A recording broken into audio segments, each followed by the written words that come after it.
I'm Dr. Linda Gromko, and this is Transgender Medicine Made Simple. Today we're going to talk about presentation. So what is presentation anyway? Well, I'm going to refer to it as the composite of things that we do to show the world who we are. In this case, we're referring to gender, and more specifically, we're showing the rest of the world our gender identity by our presentation. And by the way, this is not a how-to or something like that. This is simply observations that I've made over the past 25 years in working with the trans community. Many years before that, though, when I was a nursing student, and this was probably back in 1970, I think, and I was at a conference that was put on by the Seattle Counseling Service, then called the Seattle Counseling Service for Sexual Minorities. And there was a panel about transgender individuals, and these folks all were beautifully dressed. I mean, they looked like the stereotypical stewardess of the day, if you will. And I was there in the audience, a feminist in my plaid flannel shirt like this one, in my waffle stomper hiking boots, and in my jeans. And I looked up at these women and I asked one of the panelists, why do you take this particular model of women to emulate? It's not a feminist view. And the woman looked at me and she said, well, I see you're cross-dressing. And I wasn't intending to be cross-dressing, but it really was certain that I was more comfortable in my plaid shirt and my jeans and my waffle stompers. But it's been interesting to see that presentation is something that is very individual and varies a lot.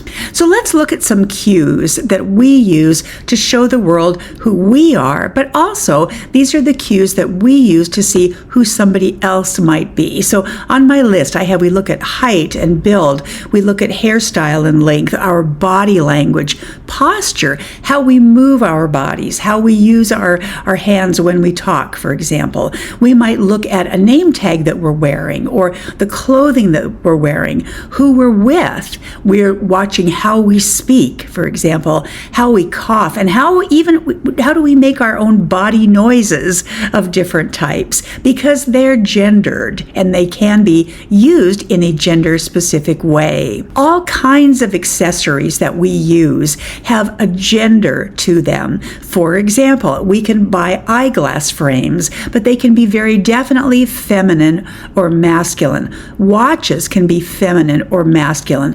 Rings, purses, backpacks, shoes, smartphone cases, just about everything can be assigned a gender or used to show a gender to other people who want to know.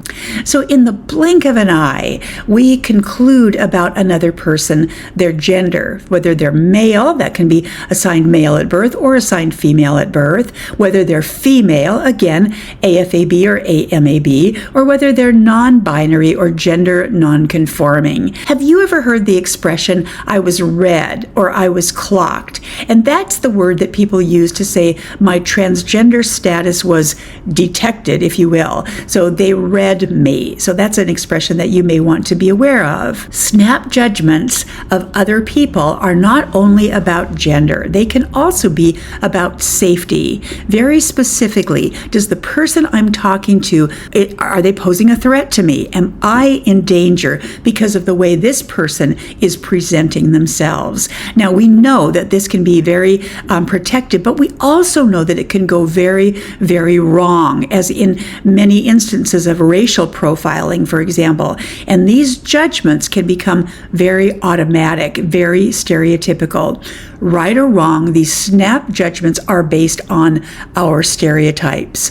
Now, during a gender transition, many people study gendered stereotypes. They don't necessarily accept them, but they want to know what they are, and they can often use that information to their own advantage. What can a person do when exploring their own gender presentation? Do remember that there's no right or wrong presentation in general, but there may be a right or wrong for you individually.